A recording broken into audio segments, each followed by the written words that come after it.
podcast é apresentado pelo Tecnoblog. As pessoas pensam que tem uma diferença muito grande, mas na verdade você pode processar quem te ofender na internet ou quem te ameaçar pela internet, além desses casos clássicos de racismo, injúria racial, por exemplo, né, uma injúria homofóbica, uma série de crimes que as pessoas acabam praticando na internet muito por acharem que é uma terra de ninguém mesmo, mas elas acham isso por total desconhecimento.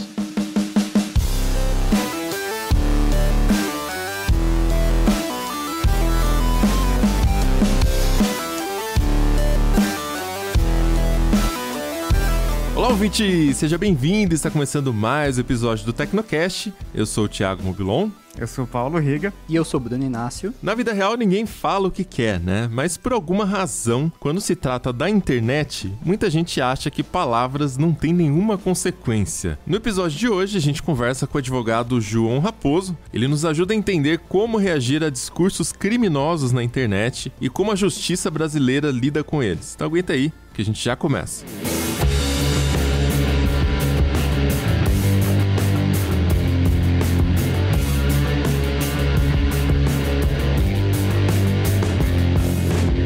Nessa altura do campeonato, acho que todo mundo já tá cansado de saber que os ambientes virtuais que a gente frequenta ali, as redes sociais, estão cheios de conteúdo tóxico. Todos os dias a gente se depara com coisas horríveis sendo ditas em vários canais que a gente acompanha na internet. Muitas vezes, esses conteúdos pulam na nossa cara, mesmo que a gente tente se manter afastado desse tipo de publicação. E aí aquele ponto, né? Como na internet ninguém tá se vendo frente a frente, parece que fazer uma ofensa a outra pessoa é uma coisa muito fácil e, bom, não tem consequências, né? As pessoas falam o que elas querem e dificilmente elas diriam essas mesmas coisas se vissem os outros pessoalmente. Isso acaba gerando um clima bem ruim e tem levado muita gente a se afastar das redes sociais, como o Twitter, Facebook, para citar só alguns exemplos. É uma rotina tão estressante, né, ver que as pessoas ali falam qualquer coisa sem nenhum filtro, que a gente acaba, sei lá, perdendo um pouquinho a vontade de estar naquele ambiente no dia a dia. Só que, para além dessas falas agressivas, dessas grosserias que a gente até acostumou e acha que é o normal da rede social, a gente estranha quando tem uma gentileza, inclusive,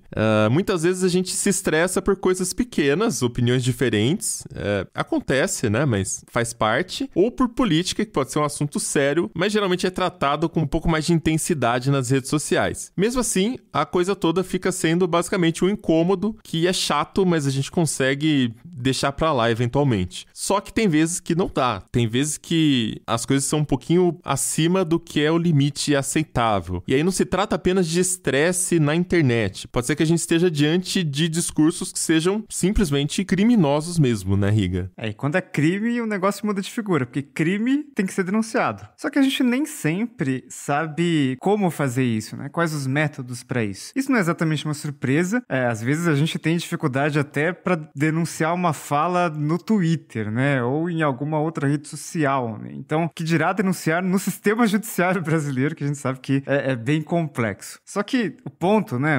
A questão é que internet não é uma terra de ninguém. E se fora da internet certos discursos são criminosos, dentro da internet também são criminosos. E quem tem se debruçado um pouco sobre isso nessas últimas semanas é o Bruno Inácio, que está aqui com a gente. Ele escreveu um especial para o Tecnoblog sobre como lidar com discursos de ódio na internet. E aí eu queria entender, Bruno, de onde que veio a ideia desse especial? O que te motivou, né? Porque lembro que você comentou até num episódio recente do Hit Kill, podcast de games do Tecnoblog, sobre esse ambiente tóxico dos games, né? Aqui a gente tá ampliando um pouco mais aí até o ambiente, né? Falando mais de redes sociais também, mas imagino que deva ter tido alguma influência no desenvolvimento dessa pauta também. Com toda certeza, Riga. Na verdade, essa ideia surgiu de vários lugares, né? O primeiro deles foi um outro especial que eu fiz, que foi sobre ódio no mundo dos games, né? Quando você tá jogando qualquer jogo online e vem alguém gratuitamente ali te atacar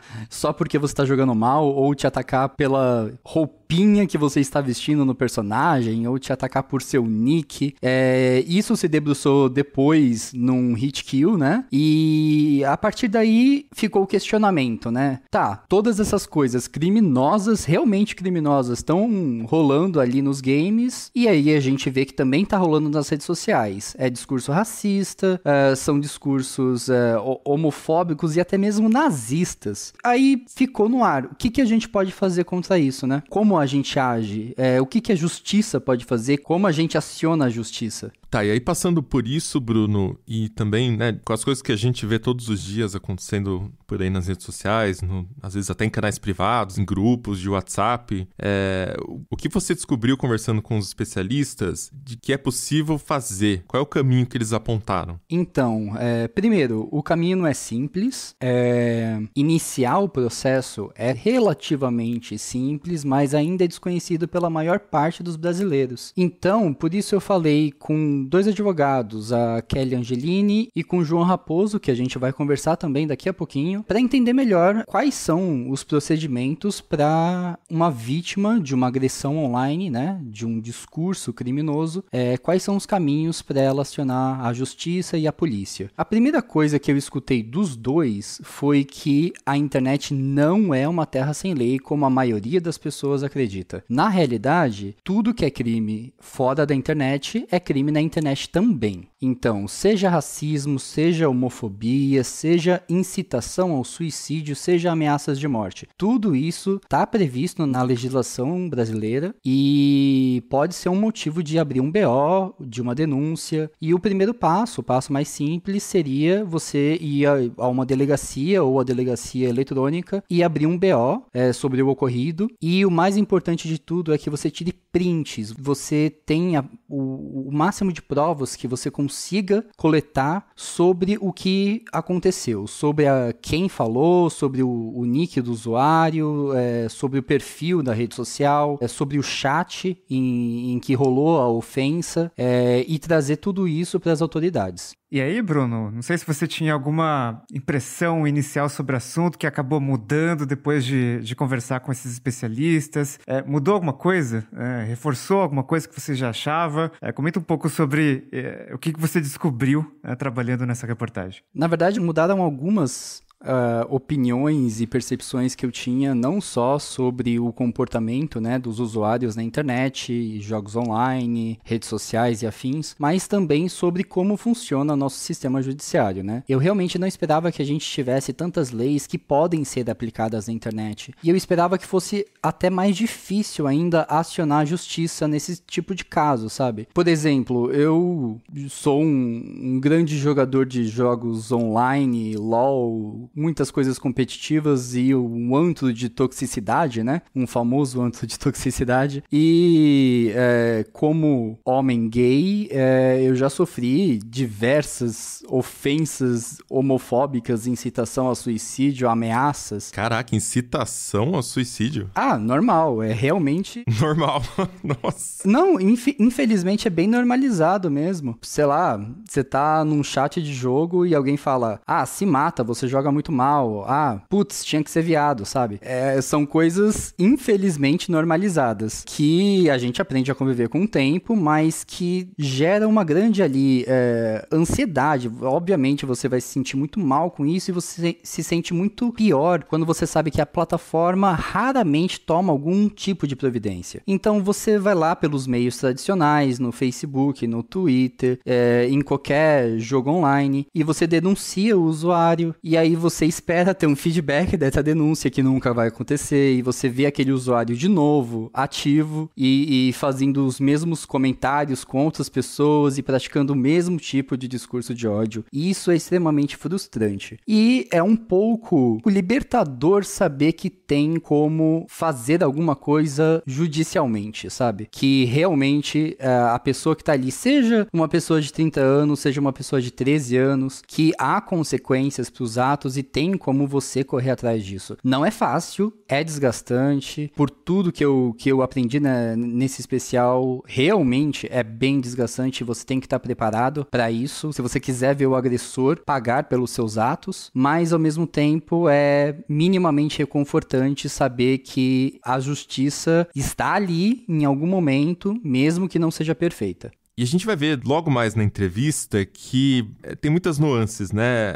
E esse é só um dos exemplos do que costuma acontecer na internet. Claro que tem diversos níveis aí de gravidade. Em 2021, a central da SaferNet, por exemplo, registrou um número recorde de denúncias de URLs que eram suspeitas de neonazismo. A SaferNet é uma ONG de defesa dos direitos humanos na internet e a central de denúncia deles existe há 16 anos. O número de denúncias feito em 2021 é o maior desde 2010. Isso foi repassado para os sites onde essas páginas estavam hospedadas e, na maioria dos casos, as URLs são tiradas do ar, o que obviamente é algo bom, porém, como falta o conhecimento de como comunicar o crime para o poder público, enfim, nem sempre existe a responsabilização dos culpados. Então, mesmo que a página saia do ar, fica aquela impressão que a gente está enxugando gelo mesmo, né? O infrator ainda está solta, não tá aprendendo nenhuma lição ali com os atos dele. E vem daí a importância da gente discutir esse tema e dessa entrevista que você vai ouvir agora com o advogado João Raposo, que é criminalista. Ele ajuda a gente a entender os detalhes mais práticos das denúncias sobre discurso de ódio na internet. Bora lá pro papo.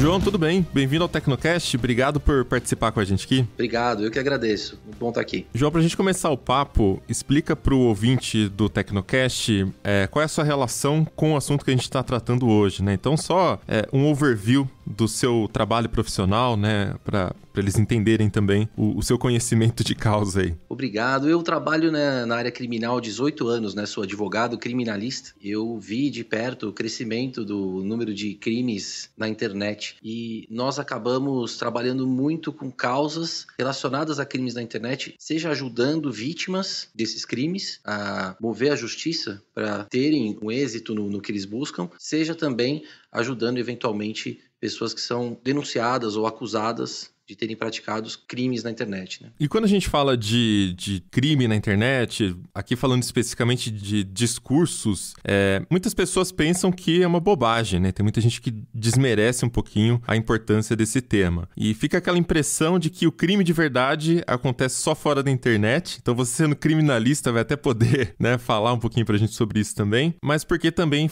acaba ficando mais no campo do discurso, né? As coisas acontecem, ninguém faz nada, enfim, internet pode ser um pouquinho terra de ninguém. Então, queria entender, pra gente começar aqui, quando a gente tá falando de crimes na internet, discursos dentro, fora da internet, o que dá pra considerar que é de fato criminoso? A gente sabe dos mais óbvios, tipo racismo, homofobia, ou até quando há incitação à violência, mas o que mais você vê aí se enquadrando, que sai na internet, né, que se enquadra nessa categoria? Bom, todo crime que é praticado fora da internet, ele também pode ser praticado na internet. Veja, uma calúnia, uma difamação, uma injúria, todos esses crimes contra a honra ou os crimes de ameaça, né? Normalmente esses crimes praticados pela palavra, eles são praticados tanto fora da internet como na internet. As pessoas pensam que tem uma diferença muito grande, mas na verdade você pode processar quem te ofender na internet ou quem te ameaçar pela internet, além desses casos clássicos de racismo, ou injúria racial, por exemplo, né? Uma injúria homofóbica,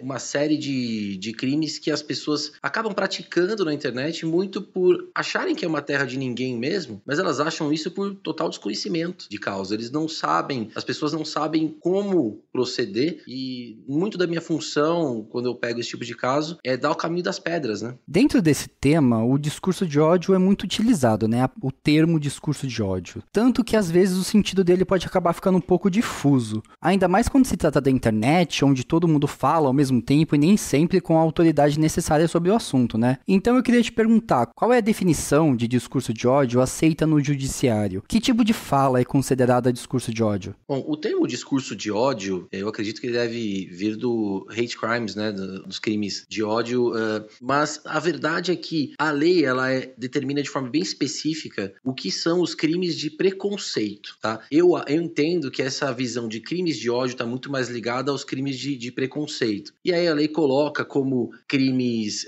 de preconceito o capacitismo, a homofobia, o racismo, a xenofobia. Todos esses crimes, quando eles são praticados com esse viés, eles têm um aumento de pena. Por exemplo, uma injúria, ela tem uma pena de até 6 meses. Agora, se você pratica ela pelo meio racial, a pena já fica bem maior. Além disso, o STF recentemente incluiu a homofobia nesse rol, né? Vocês devem ter visto nas notícias que o STF colocou a homofobia também como um crime de ódio, né?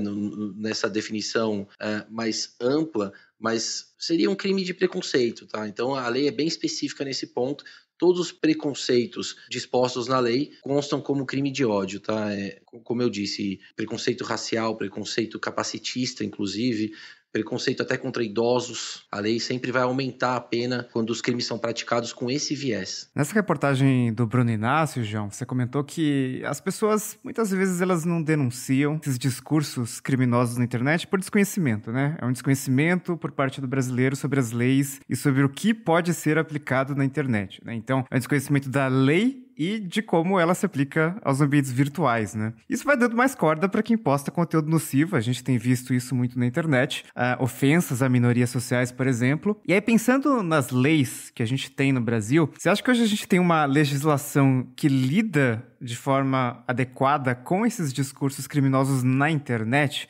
Você acha que elas já são abrangentes o suficiente para abarcar o que acontece em redes sociais, chats de jogos online e todos esses vários meios, aplicativos e serviços que a gente tem por aí? A legislação, quando ela foi criada, principalmente a legislação relacionada a racismo, por exemplo, né, a prática do racismo, ela é dos anos 80. Então, não existia a internet nessa época, né? Ou se existia, era muito incipiente, enfim. E aí, o que acontece? Ela pode ser aplicada perfeitamente, tá? Mas é claro que um aperfeiçoamento é sempre bem-vindo. E o Brasil, inclusive, se propõe a aperfeiçoar essa legislação. Existem vários projetos de lei em andamento para aperfeiçoar essa legislação quando os crimes ocorrem na internet. O que eu entendo que precisa de muito aperfeiçoamento é em facilitar o acesso à justiça para essas pessoas que são ofendidas pela internet. Veja que a internet facilitou demais as ofensas, né? Mas, ao mesmo tempo, a legislação não facilitou o acesso à justiça. Então, não é fácil. Hoje, você fazer um boletim de ocorrência, por exemplo, você foi vítima de uma injúria racial na internet. Você faz um boletim de ocorrência, a delegacia está sobrecarregada, dificilmente vai conseguir dar um atendimento adequado, e aí você aguarda e nada acontece. Se você quiser efetivamente levar isso para frente, você pode contratar um advogado que vai entrar com uma ação contra o provedor, vai entrar com uma ação contra a rede social também, para conseguir os dados do assinante. Eu posso explicar um pouquinho melhor isso mais para frente, mas veja, eu acho que precisa de aperfeiçoamento para facilitar o acesso à justiça, isso com certeza. Hoje em dia não é a mesma situação de 30 anos atrás, aí, quando essa legislação veio, quase 40 anos já. Né? Era justamente sobre isso que eu queria falar, João, porque a impressão que a gente tem de impunidade, na verdade, não é só relacionada a crimes na internet aqui no Brasil. A gente vê na TV até com políticos, figuras públicas, então muitas vezes fica essa sensação de que não vale a pena nem perder tempo, não vale a pena correr atrás, a justiça é muito lenta, a dor de cabeça que você vai ter com aquilo ali, às vezes a pessoa não tem nem o tempo, não tem nem energia, né?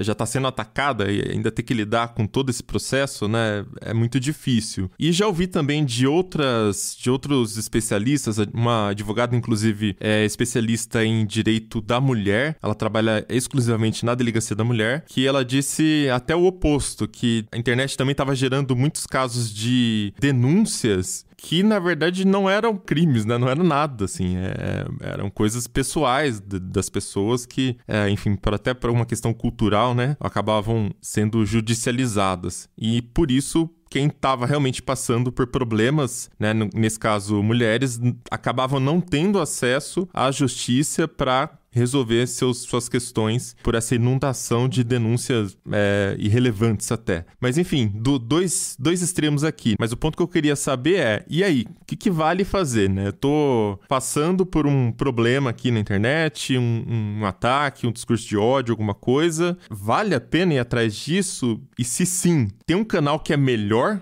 para isso? Porque tem muita gente que fala, inclusive, que eu fui na delegacia para fazer a denúncia e riram da minha cara, né? Então, bem complicado isso, né? É uma boa pergunta essa, porque é a dúvida que todo mundo tem quando é ofendido, né? Poxa, será que vale a pena ir atrás? Vale desde que a pessoa tenha um certo controle de expectativas. É muito difícil ela conseguir a prisão do ofensor, por exemplo. A legislação, ela é, de certa forma, branda com esse tipo de crime, porque são crimes que são graves, mas não envolvem violência física ou grave ameaça. Então, são crimes cujas penas acabam sendo menores. E se a outra parte que está cometendo o crime, ela é primária, por exemplo, é praticamente impossível ela ser efetivamente presa. Porém, vale a pena no sentido de você buscar uma efetiva condenação criminal que a pessoa vai refletir, vai aprender sobre o que fez e pode até perder a primariedade ou pode ser obrigada a prestar algum tipo de serviço à comunidade, uma série de questões que podem advir de uma condenação. Mas o caminho, ele não é simples. Primeiro passo é você realmente fazer um boletim de ocorrência. Hoje em dia você pode fazer até online, o que facilitou demais. Você faz esse boletim de ocorrência, você pode também buscar fazer uma ata notarial em cartório. Esse procedimento não é obrigatório, mas ele é bom, porque depois se a pessoa apagar o comentário ou editar, vai ser difícil você provar com aquele seu print que você tirou lá atrás. Então, desculpa, mas a ata notarial, você consegue explicar melhor do que eu, né? Mas até onde eu conheço, é um processo que você tem que ir lá em alguma delegacia especializada, não é em todos os locais, num cartório, né? É a ata notarial feita em cartório. E aí é feito, por exemplo, você recebeu uma mensagem, então ele registra aquela mensagem, não é só o print, né? Ele faz o registro ali dos dados da mensagem e tal, para provar que, olha, certificamos que foi feito isso aqui, né? A gente viu e tal. Então não é tão simples também e tem um custo, né? Exatamente. A ata notarial, por isso que ela não é obrigatória. Dá para fazer sem a ata, tá? Mas se a pessoa tem condições financeiras de fazer, é bom fazer, porque a ata notarial é um documento incontestável. O que vai acontecer? Você vai chegar no cartório, você vai pedir para o oficial de cartório acessar o link, ou acessar o seu e-mail, por exemplo, ou acessar o seu celular, o WhatsApp, por exemplo, e aí ele vai certificar que ele viu aquilo e qual foi o número que mandou, ou qual foi o perfil que postou. É interessante fazer, não é obrigatório, tá? A gente coloca como um plus que melhora a possibilidade de uma condenação no futuro do ofensor, mas não é obrigatório não, até mesmo porque vem um outro passo que você pode tomar, e aí você pode tomar sem advogado também, apesar de ser recomendável um advogado, porque não é tão simples. Você pode entrar com uma ação contra a rede social onde foi postado aquele comentário, por exemplo. Inclusive o WhatsApp, você pode processar agora é Meta que chama, né? O Facebook. Você pode processar a Meta e pedir que a Meta informe todos os dados que ela tem daquele perfil específico. Por exemplo, IP, ele sempre tem o IP, e outros dados que a pessoa usou para acessar. Com o IP, você pode depois processar o provedor, porque com o IP você vai descobrir quem é o provedor, NET, Vivo, enfim, e aí você pode processar o provedor e o provedor vai ter que te dar os dados do assinante. E aí você tem uma linha investigativa muito boa já para efetivamente responsabilizar essas pessoas. A delegacia pode representar para o juiz fazer isso também, mas a realidade é que é raro isso ser feito em delegacia, é raro eles tomarem esse procedimento, e o grande problema é que os prazos são curtos, né? Você tem prazos aí de 6 meses a 1 ano, dependendo do caso, para o provedor guardar esses dados. Então, se você não tem uma ordem judicial antes disso e o provedor apagar, você nunca mais vai ter esses dados. Você tem prazo de 6 meses a partir do momento que você descobre quem é o ofensor para que ele seja processado criminalmente. Então, o apoio do advogado é bom nesse sentido, porque ele vai te ajudar a cumprir todos os prazos, e efetivamente não ficar dependendo tanto da delegacia, que, como dito aqui, né, é muito sobrecarregada, né? Eu costumo dizer que, infelizmente, as delegacias não têm uma estrutura para atender todo mundo. Não tem, isso é fato. Eles têm profissionais excelentes, tá? não é uma questão de problema profissional, mas eu costumo fazer uma analogia com um pronto-socorro superlotado. Você pode colocar o melhor médico do mundo ali, se você tem 50 vagas e 400, 500 pessoas precisam ser atendidas, vai morrer gente, independente da qualidade técnica do profissional. Não dá tempo, né? Simplesmente não dá tempo de fazer tudo. E não é à toa que um processo dura 2, 3, 4 anos para ser concluído, né? Não é à toa, é por falta de estrutura. E a estrutura do judiciário brasileiro é muito, muito grande, em comparação até a outros países do mundo. Mas o problema é que aqui é um país onde nós temos, infelizmente, uma criminalidade muito grande, né?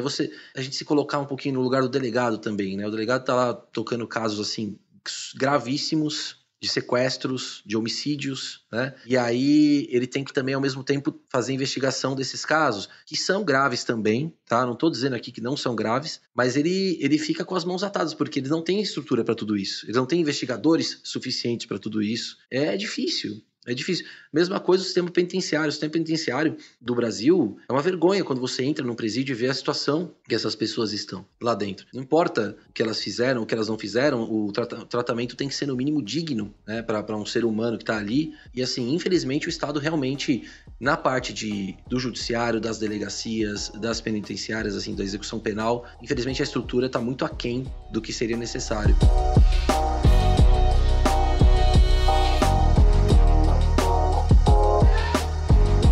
É legal que você mencionou como o nosso sistema judiciário, as delegacias são superlotadas, né? Por isso eu queria te perguntar também, dentro da sua experiência, quais você diria que são os tipos de discursos criminosos mais denunciados na internet? Existem algum ou alguns que sejam mais levados a sério? Na questão dos discursos, eu vejo que o brasileiro ele já se adaptou muito à questão do racismo, né? O racismo eu vejo que realmente as pessoas não estão mais tolerando, o que é muito bom. O que eu não vejo, por exemplo, com relação à homofobia e com relação ao capacitismo. A lei não trata diferente esses casos. Veja que uma ofensa homofóbica, ela tem a mesma pena hoje que uma ofensa racial. Uma ofensa capacitista tem a mesma pena que uma ofensa racial, mas as pessoas levam como brincadeira. Eu tenho uma história até pessoal com relação a isso, porque eu sou pai de uma criança autista. E é difícil porque está tão enraizado o preconceito capacitista, por exemplo, nas pessoas, que as pessoas costumam fazer muitas piadinhas, né? Às vezes usando o termo retardado, e às vezes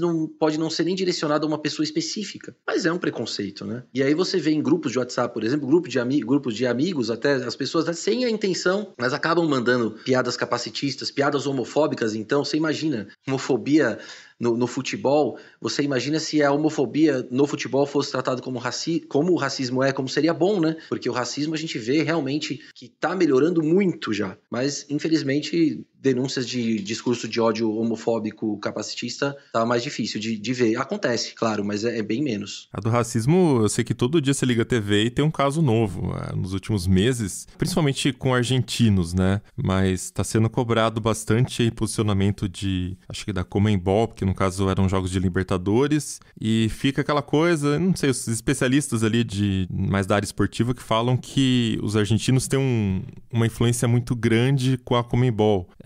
Mas, né, no ponto do racismo, tá sendo mais noticiado, mas acontecer de fato alguma coisa, a gente não tá vendo acontecer ainda. E até da parte da homofobia, do capacitismo, é mais complicado ainda, porque algumas coisas já estão enraizadas, a gente tá acostumado a falar certas coisas sem nem pensar por que tem aquele significado, né? Tem um pouco disso. E o que eu já vi bastante também na internet são relatos de, como eu falei agora há pouco, né? As pessoas comentando que, eu sofri homofobia, fui discriminado, fui atacado, fui mal atendido, e a hora que vai na delegacia fazer denúncia, meio que o profissional ainda não tá preparado para lidar com isso, né? Então, muitas vezes, porque é um ser humano que tá ali também, né? Então, muitas vezes, até dentro da corporação, não se dá muita relevância, né, pra denúncia. Então, é muito difícil, né? É uma questão muito mais cultural, às vezes, do que de legislação, de fato. Você tem toda a razão. E é duro, porque a pessoa sofre o racismo, sofre a homofobia, por exemplo, aí vai pra delegacia e acaba sofrendo de novo. Exatamente. É um cenário triste mesmo, mas isso não acontece porque o profissional, ele é uma pessoa ruim. Às vezes acontece porque, assim, ele tá tão envolvido num sistema ali que ele tem tem um serviço interminável, milhares e milhares de processos em que ele acaba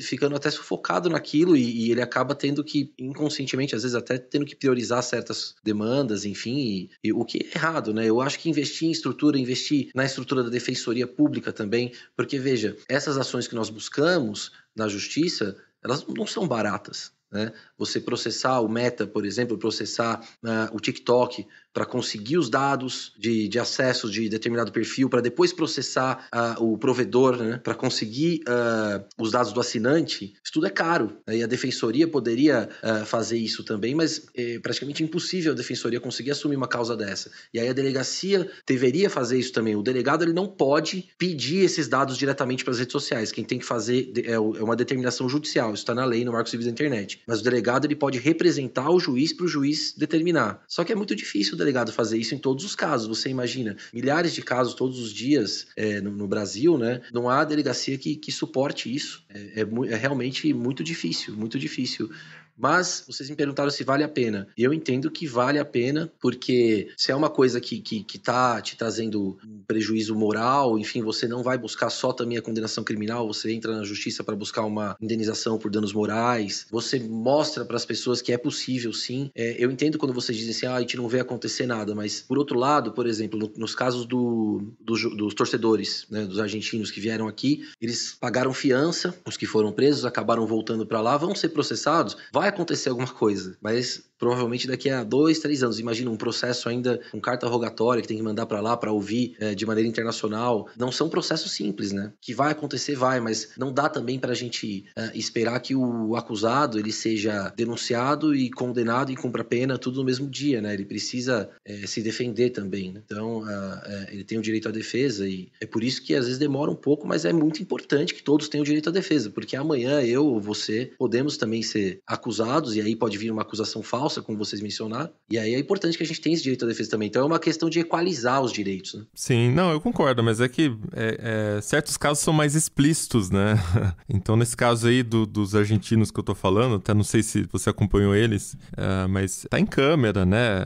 As cenas, né? Não tem muito o que falar ali. Eu acompanhei, mas o vídeo é um meio de prova que tem que ser colocado também sob o crivo do contraditório, né? Então o advogado desse argentino, ele vai poder contestar o que tem ali, fazer a defesa dele. Então tem todo um rito processual que deve ser seguido, independente se o crime foi filmado ou não. Isso não tem jeito. Esse rito precisa ser seguido. Eu concordo com o rito, é importante, né? A gente não atravessar aí o processo, até para garantir um julgamento justo. Sim, e o judiciário ele não pode se pautar pela sanha punitiva das pessoas, assim, porque quando a gente vê um negócio desse, a gente quer ver o cara punido. Eu também quero. Eu sou advogado criminalista, mas, poxa, eu vejo isso aí, eu falo, eu também quero que esse cara seja punido. Mas é importante que os direitos deles sejam respeitados. Isso vale para todos nós, tá? Isso que as pessoas têm que ter em mente. Hoje, a garantia ao contraditório, a ampla defesa, a você ter um advogado constituído, isso é muito importante porque não é só para bandido, né? Eu posso dizer para você, e com 18 anos de experiência na área criminal, que a maior parte dos meus clientes eram réus primários e muitos deles, muitos mesmo, não sabiam nem por que estavam sendo processados ali, enfim. Existe essa noção de que se a pessoa está sofrendo um processo criminal é porque alguma coisa tem. E não é bem assim, tá? E veja, você ser julgado por um sistema judiciário praticamente falido, né? Que com milhares e milhares centenas de milhares de casos que vão demorar anos e anos para ser resolvidos, volto naquele exemplo do hospital. O juiz é o médico e o judiciário é o pronto-socorro lotado. Pode cair no seu processo uma vez um erro desse. O erro pode ser para os dois lados. Então é muito importante, enfim, que tenham direito à defesa, né? E que essa defesa seja feita por alguém que entenda do que está fazendo, porque a acusação vem de um promotor que estudou a vida inteira para isso também. Esse exemplo do Mobilon é interessante, né, João? Porque, assim, pessoas razoáveis vão concordar, né, vendo as cenas ali que, poxa, é um crime, né? É racismo aquilo ali. E na internet, às vezes a gente vê algo parecido. Tem discursos que são muito claramente criminosos, são falas racistas, né? Ameaças de morte, gente estimulando suicídio. E assim, todo mundo que tá ouvindo esse Tecnocast, pessoas razoáveis, enfim, vão concordar que são crimes. Só que tem alguns discursos na internet, né? E acaba sendo um problema porque são mais subjetivos. Então, sei lá, crimes contra a honra, né? Esses crimes, eles podem ser denunciados, mas como é que fica a discussão e o julgamento, né, desses crimes no contexto da internet, né? Porque se a gente vê tanta complicação, né? Lógico que tem um rito, é importante. No mundo real, entre muitas aspas aqui, como é que fica no mundo virtual, né? Na internet? Eu gostei da sua pergunta, eu vou começar a responder ela explicando o que são os crimes contra a honra, tá? Vou tentar explicar de uma maneira rápida aqui. Nós temos basicamente 3 crimes contra a honra previstos no Código Penal: injúria, difamação e calúnia. A injúria basicamente é uma ofensa à sua honra subjetiva. Isso significa o quê? Eu te chamar de bobo, de qualquer xingamento, tá? E você se sentir ofendido no seu ego. Isso é uma injúria. Já a calúnia é eu te acusar de um crime que eu sei que você não cometeu. Não acusar formalmente na delegacia. Aí seria uma denunciação caluniosa. Aí é um crime bem mais grave, de 2 a 8 anos de pena, enfim. A calúnia é eu fazer isso no meio público. Seja na rua falando pra alguém, seja na internet postando que você cometeu determinado tipo de crime, sabendo que você não cometeu. E a difamação, por outro lado, é eu te imputar uma conduta desonrosa. Eu falar que, por exemplo, você tava de conluio com alguém, ou fazer falar uma coisa feia de você, alguma atitude feia que você tava fazendo e sair contando isso pra todo mundo. Por exemplo, ele traiu a esposa, né? Mesmo que você tenha traído, se a minha intenção é te difamar, eu tô cometendo um crime de difamação. Então a difamação, diferente da calúnia, ela não precisa ser uma mentira. A calúnia tem que ser uma mentira. A difamação não. Então esses basicamente são os 3 crimes contra a honra que nós temos, que podem ser praticados na internet. E aí cada caso o juiz vai ter que avaliar se a conduta de quem falou alguma coisa ali ou postou alguma coisa ali na internet é efetivamente ofensiva ou não. Seja a ofensa, no caso da injúria, a honra subjetiva, né? Ou a ofensa, no caso da difamação e a calúnia, no contexto da honra objetiva, da reputação que a pessoa tem perante a sociedade. Então, o interessante disso, assim, é que, além de o juiz ter que pensar ali se para ele aquilo é ofensivo ou não, é uma questão quase que até subjetiva, né? Como quase tudo no direito, né? Além disso, depende também de quem é a vítima, né? Então, por exemplo, quando a vítima é uma pessoa exposta publicamente, ou um político, por exemplo, e a pessoa fala, esse político é ladrão, e aí o político vai lá e processa por injúria, dificilmente o político ganha, porque ele está muito exposto publicamente, então ele está sujeito a esse tipo de crítica mais ríspida quanto à conduta dele, notadamente até quando ele quando ele está envolvido em algum escândalo, por exemplo, né? E aí a pessoa às vezes não tem tanto a intenção de ofender o político, mas sim de criticar a postura dele. Então, essa análise que o juiz tem que fazer, se para ele a palavra foi ofensiva a ponto de se considerar um crime, e 2, quem é a vítima? Se a vítima é uma pessoa exposta publicamente, tem a barra desce um pouco no caso, né? Ou se é uma pessoa que tem a conduta mais privada, por exemplo, e foi exposta, né? Então, cada caso vai ser resolvido de um jeito. Eu costumo dizer também que no direito, diferente, por exemplo, da área de exatas, não existe uma resposta 100% certa, né? Se eu fosse um engenheiro e você me perguntasse quantos tijolos precisa para construir uma casa, eu ia falar exatamente para você o número de tijolos, o número exato. Agora, como advogado, ou como juiz, ou como promotor, cada caso vai ter uma interpretação específica, é por isso que é tão importante essa troca de ideias no processo, né? O promotor vai dar a posição dele, ou o advogado, nos casos de queixa-crime, de ação penal privada, vai dar a posição da acusação, o advogado da defesa vai dar a posição dele e o juiz vai ter que decidir.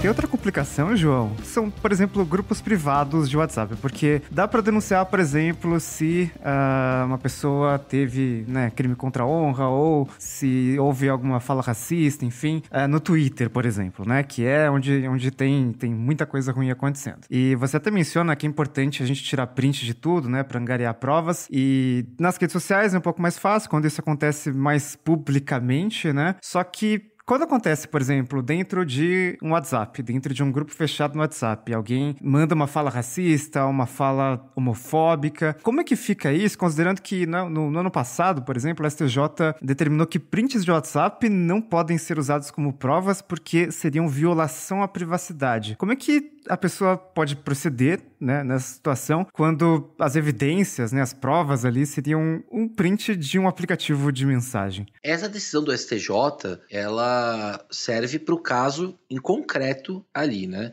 Porque, veja, se você é um dos interlocutores da conversa, você pode usar os prints de WhatsApp, tá? Você pode perfeitamente usar os prints de WhatsApp como prova num processo criminal ou num processo cível, tá? O que você não pode, por exemplo, é invadir o WhatsApp de alguém para pegar essas provas. Aí você estaria fazendo uma colheita ilegal, né, das provas. Agora, se alguém te ofende, por exemplo, num grupo privado, ou comete uma difamação, uma injúria racial contra você dentro de um grupo privado e algum dos participantes do grupo printa e manda para você, você pode usar sim como um dos elementos de prova. É claro que não é o que vai definir a condenação ou não da outra parte, mas você pode com certeza usar até mesmo como um indício para que se iniciem investigações, para que os membros do grupo sejam ouvidos, né? E vale com certeza. Não é porque a pessoa está num grupo privado que ela tem liberdade para cometer crimes de ódio. Pode ter certeza que não. Legal que você disse isso.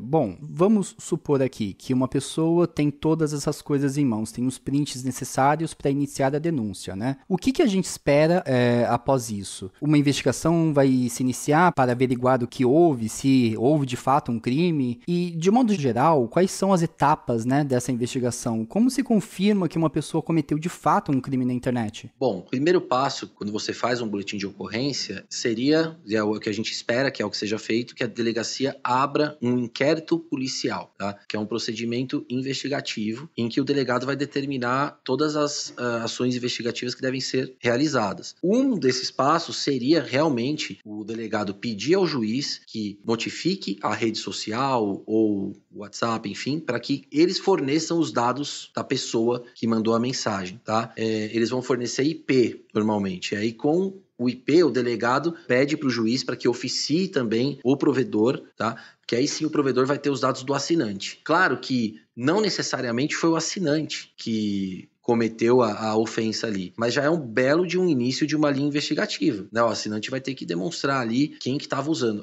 Mas e se foi numa lan house, por exemplo? A lan house, por lei, ela tem que ter o cadastro das pessoas que estavam usando o computador ali. E aí a lan house muitas vezes tem câmeras, então cada caso, a depender dos resultados que eles trouxerem, vai ter uma linha investigativa, mas você começa por essa linha e depois essas pessoas são ouvidas também na delegacia, né? O assinante é ouvido, a pessoa muitas vezes aparece espontaneamente, uma série de questões que a delegacia pode ir atrás. O que um advogado pode ajudar a encurtar esse caminho é ele mesmo pedir para o juiz o acesso a esses dados, porque aí você consegue até via liminar, acaba saindo muito mais rápido, né? Normalmente em 1 ou 2 semanas já tem a decisão e as redes sociais são obrigadas a fornecer esses dados, né? Então, com esses dados em mãos, o promotor de justiça, no caso, se for um crime de ameaça, por exemplo, ele pode dar entrada num processo, ou o próprio advogado da vítima pode dar entrada no processo se forem crimes de ação penal privada, como injúria, difamação e calúnia. Esses, quem tem que entrar é o advogado da vítima, não é o Estado. O Estado não vai perseguir,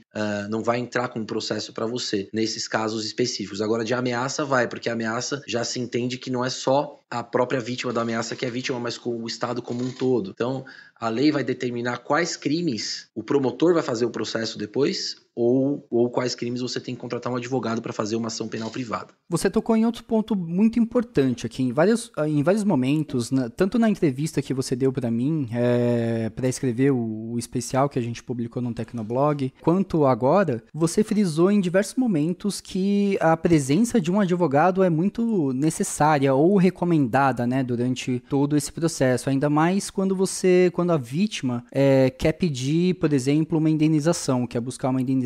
E quem não consegue um advogado, né? Isso foi uma coisa interessante que a gente conversou na nossa entrevista anterior e que você mencionou que a Defensoria Pública muitas vezes não pegam esses casos. Então, quem não tem condições financeiras, como que elas ficam, né? Por que a Defensoria Pública acaba não pegando esses casos de crimes na internet? Bom, todos os casos de crimes na internet, você não tem obrigação de ter um advogado para que eles sigam, né? Essa obrigação, por exemplo, você não precisa de um advogado para fazer um BO, você não precisa de um advogado para representar na delegacia, pedir que o delegado faça essa representação para o juiz, né? E até mesmo para entrar com uma ação de danos morais, na maioria dos casos, você também não precisa de um advogado. Você pode entrar no juizado especial de pequenas causas sem advogado para pedir um valor de até 20 salários mínimos, tá? Que seria uma indenização considerável. Claro que tem aqueles casos que aí não tem jeito. Por exemplo, quando a vítima vítima é menor de idade. Aí, você, para entrar com uma ação, você vai ter que entrar na justiça comum, porque a vítima menor de idade não pode representar no juizado. Isso eu digo uma ação civil, né? Mas no criminal pode se dar sequência também. A defensoria, ela não vai pegar normalmente os casos, que são a maioria deles, que não precisa de advogado. Os casos que o advogado aí vai ser essencial, aí não tem jeito. Aí a defensoria pode pegar desde que a pessoa que buscou a defensoria tenha uma renda menor do que 3 salários mínimos, varia de estado para estado, mas normalmente 3 salários mínimos de renda familiar, né, para a defensoria poder ajudar. O grande problema é a estrutura da defensoria também, que é precária, perto da necessidade, né? Veja que o Ministério Público é muito, muito maior que a defensoria, né? E a defensoria aqui em São Paulo, por exemplo, ela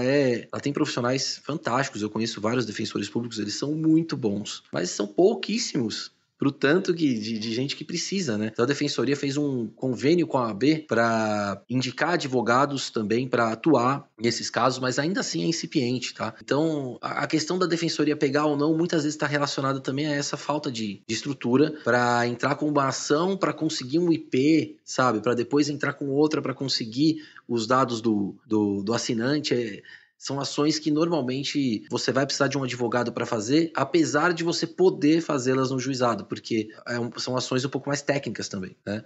Qualquer ação de até 20 salários mínimos você pode fazer no juizado sem advogado, porém eu reconheço que não são ações fáceis.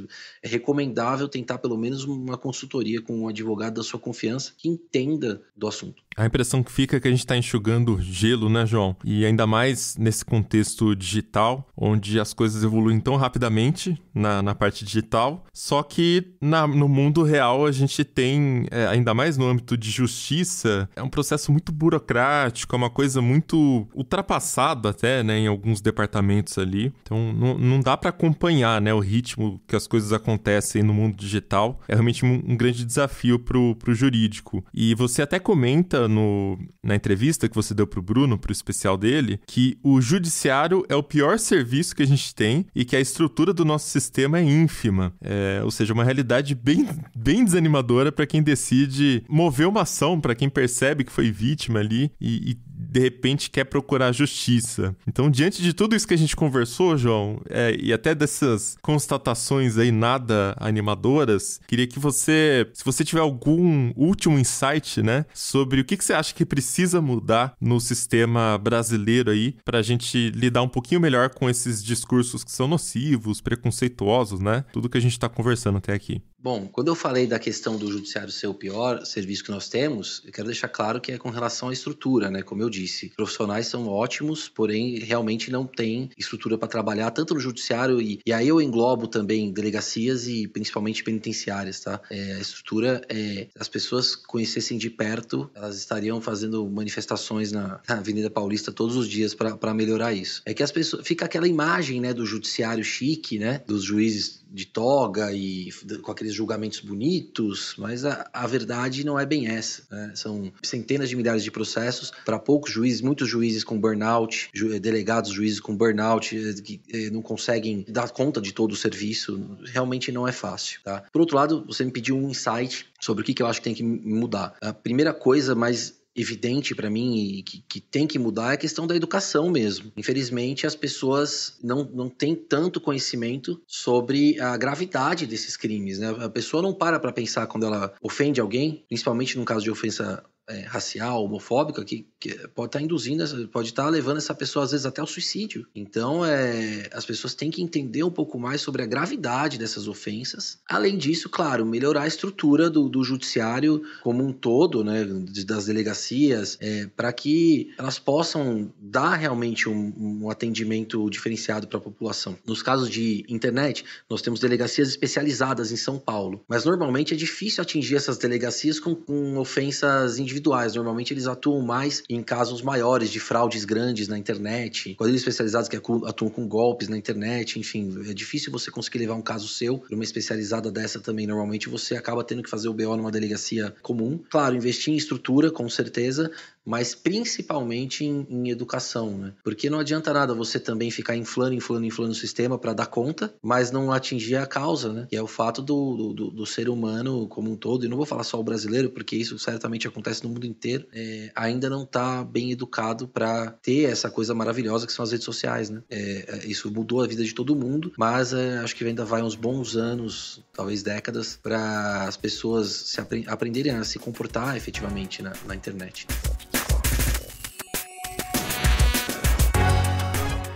Então é isso, vamos chegando ao final de mais um episódio do Tecnocast. Conta pra gente aí o que você já viu de muito absurdo acontecendo na internet, que a gente acaba normalizando, sei lá, não levando a sério, né, algumas linhas de pensamento, se é que dá pra chamar assim.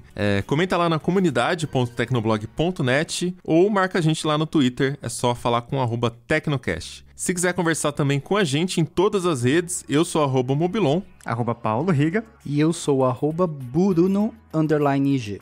Este Tecnocast foi produzido pelo Josué de Oliveira, a edição é da Raquel Igni e a arte da capa é do Vitor Pádua. A gente fica por aqui, voltamos com outro episódio semana que vem. Até lá! Tchau! Falou!